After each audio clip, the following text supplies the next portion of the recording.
अगर अल्लामा इकबाल के लफ्ज़ों में कहा जाए तो शायद कुछ इस तरह होगा कि फितरत को खिर्द के रूबरू कर, फितरत को खिर्द के रूबरू कर, तफसीर मकाम रंग बू कर।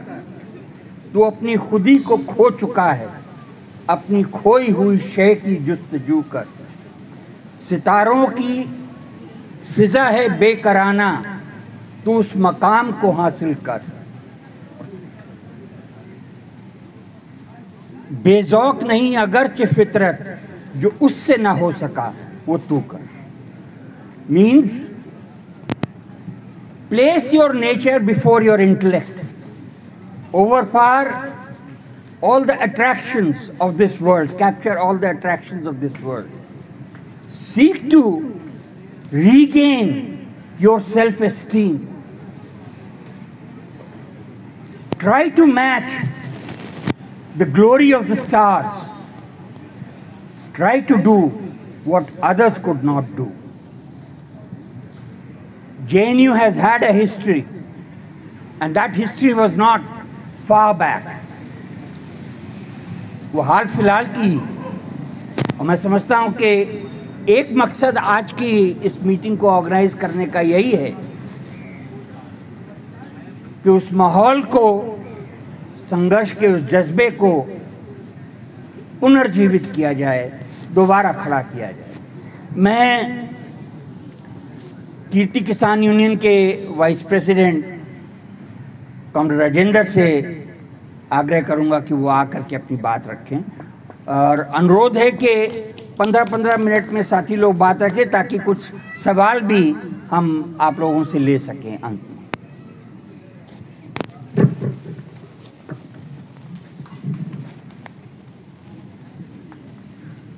आप सभी लोगों का बहुत बहुत शुक्रिया कि आप जहां किसान आंदोलन के बारे में जो बातचीत हो रही है उसमें शामिल होने आए। मैं जो साथी पवेल जी ने और युद्धवीर जी ने बातें कही, मैं कोशिश करूंगा कि वो बातें दोहराई ना जाएं। डॉक्टर साहब ने यह भी कहा कि 15 मिनट, ये कंडीशन शायद मेरे से ही शुरू हुई है, लेकिन मैं 15 मिनट में ही अपनी बात रखूंगा।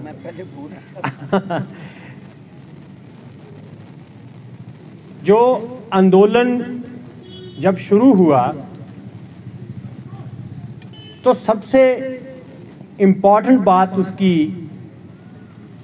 कि जिन लोगों ने ये समझ लिया कि कोरोना और लॉकडाउन, कोरोना का को बीमारी नहीं समझ रही मोदी गवर्नमेंट, इसको वो अपने जो उसका पॉलिटिकल इंटरेस्ट है उसके लिए यूज़ कर रही है। लॉकडाउन लगाकर जो जो उसका एजेंडा है उसको वो तेज़ी से आगे बढ़ा रही है। तो जब इसके खिलाफ पंजाब में हमने ये तय कर लिया कि हम लॉकडाउन को तोड़ेंगे, जो इन्होंने पाबंदियां लगाई हैं उनको हम नहीं मानेंगे, तो पंजाब में सबसे पहला प्रोटेस्ट जब हमने लॉकडाउन तोड़ने का मोगा और नवांशहर में किया तो हमारे स्टेट प्रेसिडेंट 1 महीना जेल में भी रहे। सबसे पहला वो प्रोटेस्ट था इंडिया का जिसमें हमने लॉकडाउन को तोड़ा, और धीरे धीरे लोग ये मानने लगे। उसके बाद जब इन्होंने कोरोना की आड़ में जो ऑर्डिनेंस लेकर आए, फिर कानून की उन्होंने शक्ल ली, लोग समझने लगे कि कोरोना उतना खतरनाक नहीं है जितने ये कानून है। मुझे याद है कि हमारे एक साथी को कोरोना हो गया और वो एसकेएम की बैठक थी कजारिया टाइल्स में, उन्होंने मास्क पहना हुआ था, तो वो गए तो हरियाणा के एक ताऊ थे, उन्होंने बोला ये मोदी का आदमी लगता है, मास्क पहने हुए यहाँ आया है।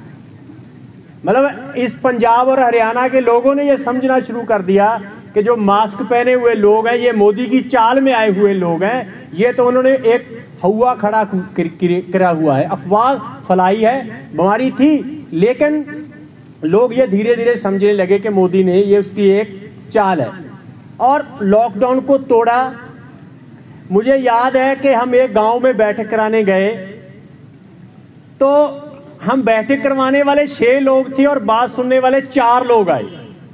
अभी लॉकडाउन था, कोरोना की दहशत थी, तो जो 4 लोग आए उसमें एक बुजुर्ग थे। तो हम सभी लोग, हमारे में कोई बुजुर्ग नहीं था, जो 6-7 लोग थे। तो हमने 10 मिनट अपनी बात रखी, तो उस बुजुर्ग ने एक बड़ी अच्छी बात हमारे साथ, एक अच्छी शिक्षा दी हमें। वो आंदोलन के लास्ट तक हमारे जहन में रही। उन्होंने कहा कि आप नौजवान हैं, निराश मत होइएगा, अच्छी बात कर रहे हैं, सरकार का बहुत गलत रवैया है, इस पर लड़ाई होगी, आप लगे रहिएगा। हमने कहा ठीक है, हम तो लगे रहेंगे। उन्होंने कहा, हमें एक छोटी सी कहानी सुनाई कि एक बार कहने कि क्या हुआ कि रब ने ये फैसला कर लिया कि अकाल पड़ेगा, 12 साल में बिल्कुल एक भी बूंद बारिश नहीं डालूंगा। तो कहते हुए एक किसान खेत गया, वो अपना हल चला रहा था।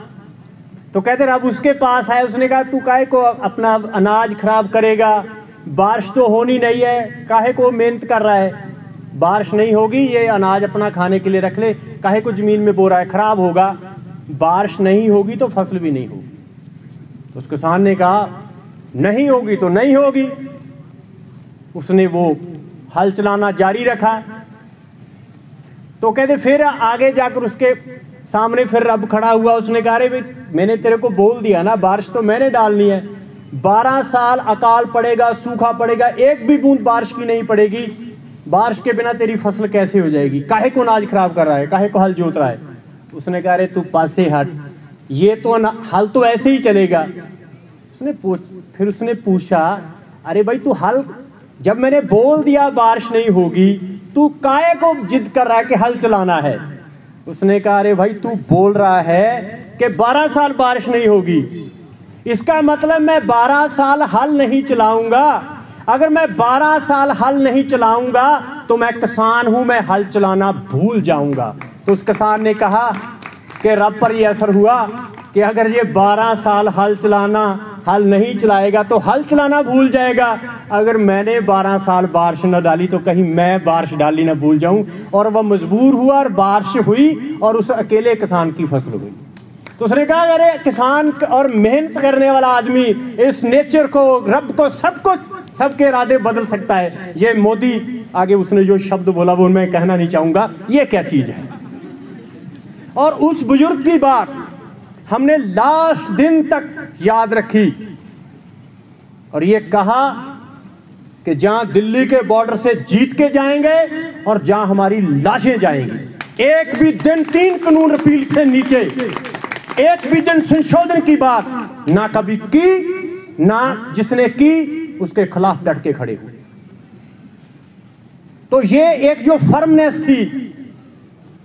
एक और छोटा सा इंसिडेंट, मोगा जिले का एक किसान, उसने बैंक वालों का लोन देना था, बैंक वाले उसके घर गए। उसने कहा मेरे पास 2.5 एकड़ जमीन है, हमारी लड़ाई चल रही है, दिल्ली जाने वाले हैं हम, अगर तो भाई जीत गए तो भूल जाओगे तुम्हारा पैसा देंगे, हम कर्ज माफी के लिए भी लड़ेंगे, अगर मोदी को जिता लिया तो अपना कर्जा भी माफ करवाएंगे, अगर हार गए तो जमीन नहीं रहेगी, आपके पैसे दे दूंगा। लेकिन आज के बाद हमारे घर माता। इस तरह की जो फर्मनेस थी, इस तरह का जो उन्होंने आंदोलन पे टेक रखी कि ये हमारी तकदीर, या तो आंदोलन बदल देगा, जहां जो बिगाड़ रही है सरकार वो पूरी तरह बिगाड़ देगी। तो वो उस इरादे से पंजाब से जब लोग दिल्ली चले और कोई बैरिकेड, कोई वाटर कैनन, कुछ भी उनको नहीं रोक पाया। और इसका एक कल्चरल एस्पेक्ट भी है, पंजाब के जहन में दिल्ली की तस्वीर कुछ और तरह की है। उनको लाहौर और इस्लामाबाद उतना शब्द बुरा नहीं लगता जितना दिल्ली शब्द पंजाबियों को बुरा लगता है कि यहाँ हमारे दुश्मन बैठे हैं, इनके आगे तो नहीं झुकना है। इसलिए कोई बैरिकेड, कोई दीवार उनको नहीं रोक पाई और लास्ट दिन तक वो डटे रहे। 700 से ऊपर जाने इस आंदोलन में पंजाब के लोगों की गई। और जो लोग कहते थे कि ये धनी लोगों का आंदोलन है, जे पिज़्ज़ा खाते हैं, जे काजू खाते हैं, जे बादाम खाते हैं। वो एक पत्रकार थे, उसने एक किसान से कहा कि आप काजू खाते हैं, बादाम खाते हैं, तो उसने कहा ये कहाँ बनते हैं? फैक्ट्री में बनते हैं, किसान पैदा करता है। अगर वो अपनी पैदा की हुई चीज़ नहीं खाएगा तो कौन खाएगा? तो उसके पास कोई जवाब नहीं था। इस तरह के पत्रकार भी है जिन्होंने ये नहीं मालूम कि काजू बादाम उसकी भी खेती होती है, वो फैक्ट्री में नहीं बनते हैं। तो सारा गोदी मीडिया, सब तरह की जो साजिशें, जो युद्धवीर जी ने कहा कि 25 को हमारी स्टेज पे कब्जा हुआ, 26 जनवरी को जो हुआ, सारी साजिशों को एक जो फर्मनेस थी, एक जो डिटर्मिनेशन था किसानों में कि इनको नहीं मानना है, किसी साजिश को कामयाब नहीं होने देना है, उनका गोदी मीडिया, उसको तो बहुत सारे लोगों ने वहाँ पर घुसने ही नहीं दिया कि जाओ वहाँ से। उनके सारी साजिशें, सारे रिप्रेशन के मेथड, उनका गोदी मीडिया, सब कुछ फेल हो गया इस आंदोलन के आगे। तो उसमें जो 5-4 बातें हमें लेसन के रूप से सीखनी चाहिए, चाहे हम स्टूडेंट मूवमेंट में काम करते हो, चाहे हम बेरोजगारों में काम करते हो, चाहे मुलाजमों में काम करते हो। पहले नंबर पे ये कि आज जिस तरह का एक माहौल बीजेपी आरएसएस ने बनाया हुआ है कि पीड़ित को पीड़ित के खिलाफ खड़ा किया जा रहा है। इस देश का जो मुश्किल में है लोग, जो गरीबी है, वो नहीं देखती कि वो हिंदू है कि मुसलमान है कि सिख है या ईसाई है। जो बढ़ती फीसें हैं वो ये नहीं देखती कि विद्यार्थी कौन है, हिंदू है, मुसलमान है, ईसाई है, सिख है, कौन है। ये हमारी जो मुश्किलें हैं हमारे लोगों की, किसानों की, विद्यार्थियों की, नौजवानों की, वो सेम है। और ये सभी लोग इकट्ठा होकर सरकार के खिलाफ लड़े, इन लोगों को आपस में लड़ाया जाए ताकि वो सरकार के खिलाफ न लड़ सके।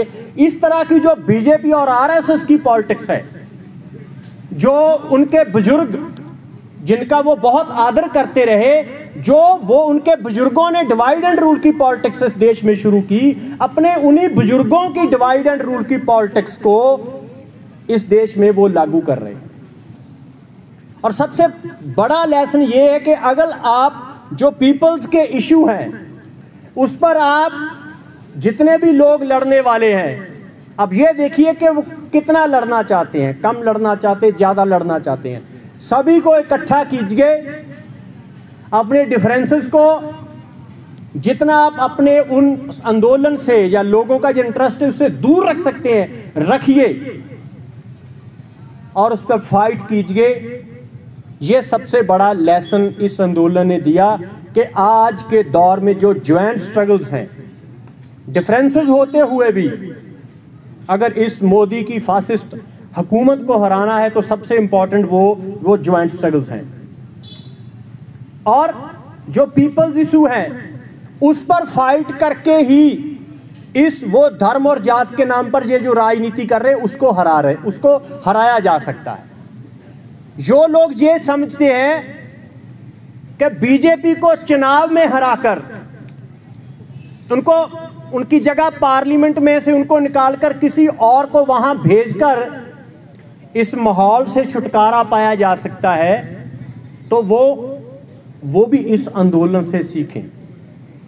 अगर ये बात को मान भी लिया जाए एक मिनट के लिए कि पार्लियामेंट्री तरीके से उसको हराया जा सकता है बीजेपी गवर्नमेंट को, जहां इन नीतियों को पलटा जा सकता है।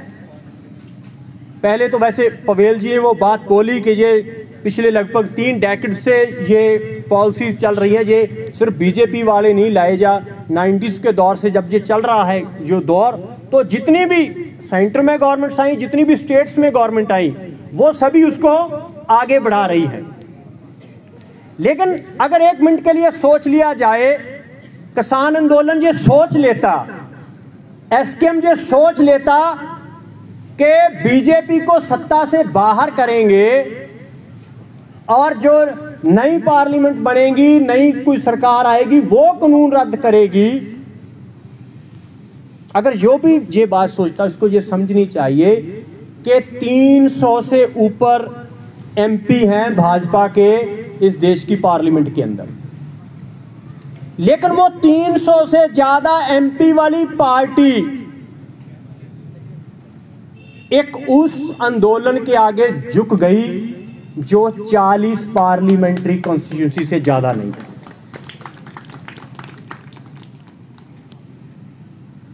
वो उसका असर तो पूरी दुनिया में था, देश में था, लेकिन जिस तरह की फाइट, अब कैलकुलेशन कर लीजिए, वो 35 हो सकती है, 42 हो सकती है, लेकिन 40 के करीब वो लोकसभा सीटों का ये आंदोलन था जिसने 300 से ज्यादा जो सीटें जीत चुकी है पार्टी, उसको हरा दिया। तो ये सबसे बड़ा लेसन है कि जो गैर पार्लियामेंट्री स्ट्रगल है, नॉन पार्लियामेंट्री स्ट्रगल है, वो पार्लियामेंट्री स्ट्रगल से अभी भी ऊपर है और ज्यादा रेलेवेंट है। अगर भी आज कोई चाहे इस कैंपस की बात हो,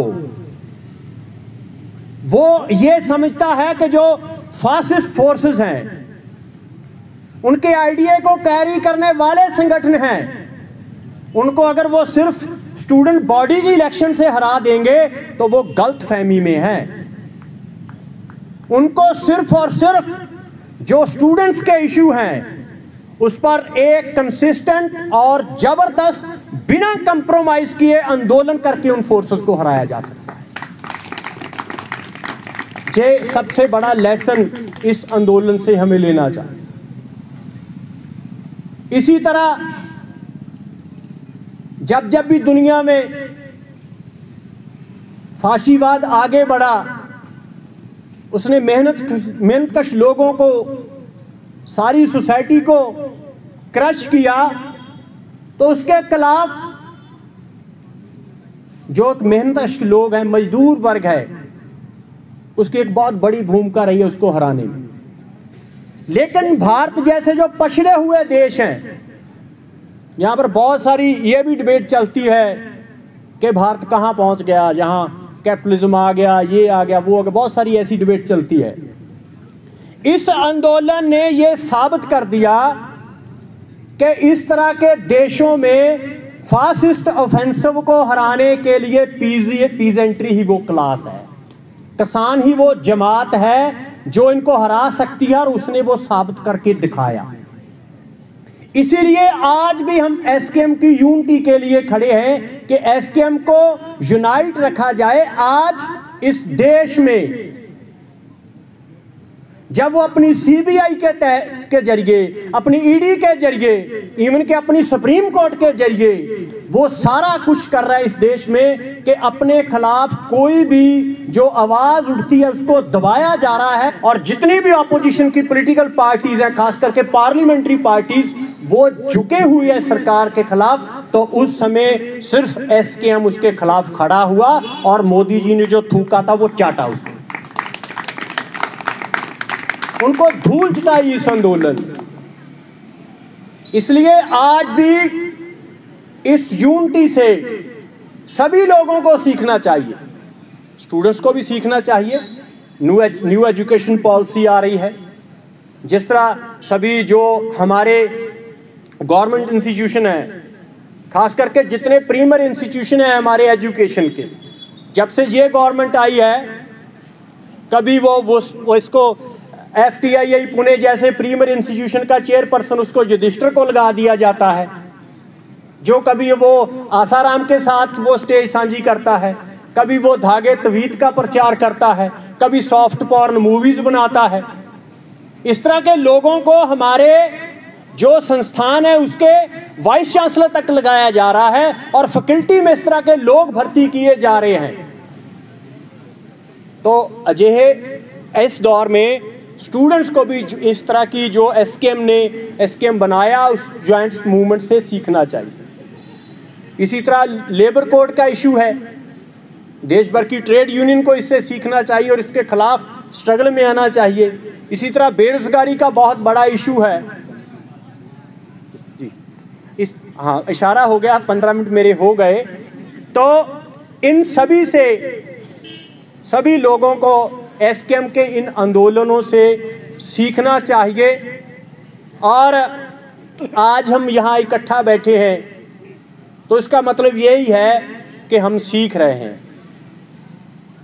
हम आपसे सीखेंगे, आप हमसे सीखेंगे। मैं एक बात कह के, एक शेर है तो पंजाबी में, मैं पंजाबी में ही बोलूँगा, अगर उसको हिंदी में, इंग्लिश में डॉक्टर वाजपेयी साहब कर देंगे, ये बहुत सारी भाषाएं जानते हैं, कि एक दूसरे से सीखने सिखाने का वो प्रोसेस चलता रहना चाहिए। वो ये कि ये जीवन मोया मुकदा नहीं, ये जीवन मोया मुकदा नहीं, जे लोकां लेखे ला छड्डिए, कुछ लोकां कोलों सिख लईए, कुछ लोकां ताईं सिखा छड्डिए। थोड़ा बहुत बहुत धन्यवाद।